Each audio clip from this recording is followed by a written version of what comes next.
Good morning children. आज मैं नीलम शर्मा कक्षा 7 की भाषा मणि से लेसन 6 सुभद्रा कुमारी चौहान लेकर उपस्थित हुई हूँ। तो सुभद्रा कुमारी चौहान की लेखिका जो है वो महादेवी वर्मा है। इनका जन्म 1907 ईस्वी में हुआ था और जन्म स्थान इनका उत्तर प्रदेश के फारुखाबाद में है। ये एक छायावाद की प्रमुख कवयित्री थी। 1988 यानी 88 में इन्हें पद्म भूषण से अलंकृत किया गया था। इनकी मुख्य रचनाएं दीपशिखा, नीरजा, यामा, निहार आदि हैं और सन 1986 में 80 वर्ष की आयु में इनका देहांत हो गया था। तो बच्चों चलिए देखते हैं कि इस संस्मरण में ये एक यादें हैं उनकी, ये पाठ उनकी बचपन की यादें हैं। तो इस संस्मरण में महादेवी वर्मा ने प्रसिद्ध कवयित्री सुभद्रा कुमारी चौहान के साथ बिताए पलों का वर्णन किया है। सुभद्रा जी की सरलता, सहजता और सादगी के साथ साथ उनके अपने प्रेम और प्रेम के बारे में भी कुछ झलक दिखाया है। जीवन पथ के संघर्ष का हंसकर सामना करने की प्रेरणा इस पाठ में हमें मिलती है और ये सुभद्रा कुमारी चौहान एकदम हंसमुख, स्नेहमयी, कष्टों का सामना करते हुए अपना सारा जीवन काट दी है।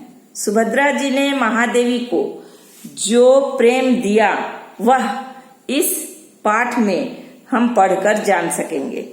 इस संस्मरण में पढ़कर हमें मित्रता कैसे निभानी चाहिए, आत्मीयता, एक दूसरे से प्रेम कैसे करना चाहिए, देश प्रेम के लिए परिवार और समाज और सुख को निछावर कैसे करना चाहिए, फिर कर्मशीलता की परिस्थिति में सामंजस्य यानी बराबरी का जैसे गुण को भी हम ग्रहण करना सीखेंगे।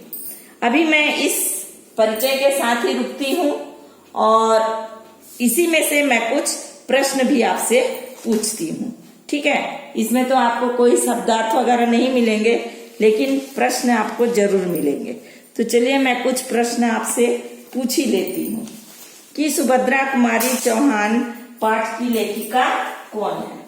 आपको पता चल गया, सुभद्रा कुमारी चौहान पाठ की लेखिका महादेवी वर्मा है। और महादेवी वर्मा का जन्म कब और कहाँ हुआ था? महादेवी वर्मा का जन्म 1907 ईस्वी में उत्तर प्रदेश के फर्रुखाबाद में हुआ था। ये कैसी कवित्री थी? ये छायावाद की प्रमुख कवित्री थी। ठीक है, और इनकी मुख्य रचनाएं कौन कौन सी है? इनकी मुख्य रचनाएं दीपशिखा, नीरजा, यामा, निहार आदि हैं और इन्हें पद्म भूषण से कब अलंकृत किया था? इन्हें पद्म भूषण से 1988 में अलंकृत किया गया था। ठीक है, ये सब जो भूषण पुरस्कार है ना, मरने के बाद दिया जाता है। जीवित रहते समय आदमी उसकी प्रमुखता नहीं समझ पाता। जब अपने जीवन से वो दूर चले जाते हैं तब हम उनका कदर करते हैं। ये देखिए ना, ये परिवार में भी होता है।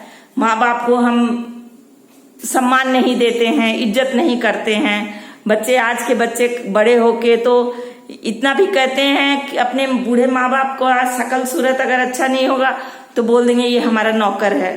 ठीक है, ये रिश्ते, गांव का एक बहुत गरीब है, हम ला के रखे हैं, बहाना बहुत बना देते हैं। लेकिन उस समय ये सब चीजें नहीं थी।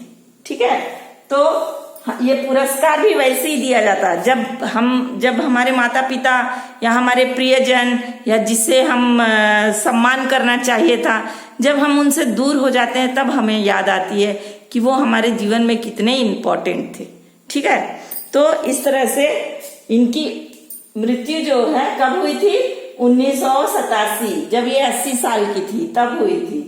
और इन्हें पुरस्कार का पुरस्कृत किया गया पद्म भूषण का 1988 में।